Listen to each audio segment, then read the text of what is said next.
Good morning, everyone! On this blessed morning, I have decided to make a butcher block. To start off, I began with milling giant slabs of walnut and cherry that I had lying around into more manageable chunks. I kept them in my garage for over 6 months and it has dried sufficiently. But this also meant that it was chock full of cracks from drying and warped because of it. So this process took a really long while. Once that was ready, I proceeded to plane all the pieces I cut up. The wood was quite warped, so it was important that I do so. However, I do not know if using table saw to plane wood is the best way to go, or if it ends up getting good results. Makes me wish I had a jig or a jointer. I can't get a jointer unfortunately because I have no space left in my garage. However, if you guys know of any good jig to plane the warped wood on a table saw, please let me know. In the past, I have tried to make a jointer from a router on a router table, but unfortunately my router bit has a height limitation, so I can't be jointing or making flat large chunks of wood. Once everything was ready, I proceeded to glue all the pieces up. I made sure that every piece being glued is the same size, so the pattern would be nice. After 2 days, I cut the ends of the board off since they were not even and I needed the ends to be straight and board not to be wider than 12 inches since that's the limitation of my planer. And now it was time to plane it! The top also ended up being glued unevenly, so it needed some planing. And I used my jig here to make sure that I was planing it as straight and plain as possible.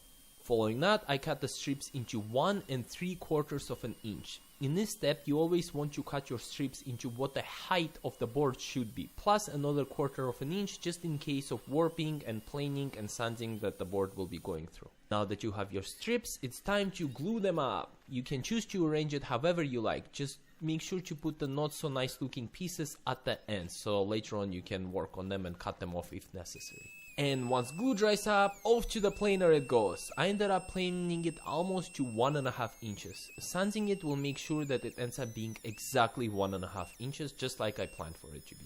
Whenever I plane end grain facing board, the edges end up being chipped off a little bit. So this is where you see me cutting the edges off so the chip part is gone. And that's actually where sanding comes in. I sanded the whole board, top, bottom and sides, starting at 80 grit and going up in 20 grit increments until 220 grit, and then going up in 30 grit increments until I hit 400 grit.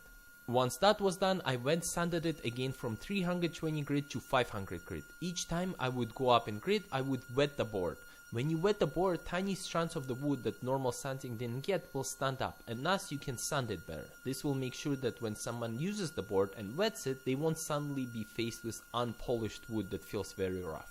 So now that our board is at 500 grit, I proceeded to do the edges for this. This is actually where I made a mistake. I was planning to have both top and bottom of the board to be the same. However, I accidentally didn't tighten the depth gauge on my router. So due to that, my router bit actually dug in much deeper than I anticipated. At first, I started freaking out and panicking, thinking I ruined it forever. But then, to my surprise, it actually looked very cool. So I stuck with it and did all of the bottom of the board like that. For the top, I made sure to properly tighten the depth gauge to avoid that mistake. And once the edges were nice and smooth, I created finger grooves for the sides to pick it up properly. I actually was very worried here too about messing it up, but in the end, it worked out really well. Once routing was all completed, I sanded once again from 400 to 500 grit, making sure to wipe board between each sanding. The reason is so that walnut dust doesn't end up being stuck in the pores of cherry. I learned that from when I was making my third board, which you can see by going back in history. So if you don't wipe it, then the lighter wood will end up looking dirty due to the stains that the cherry will create in it.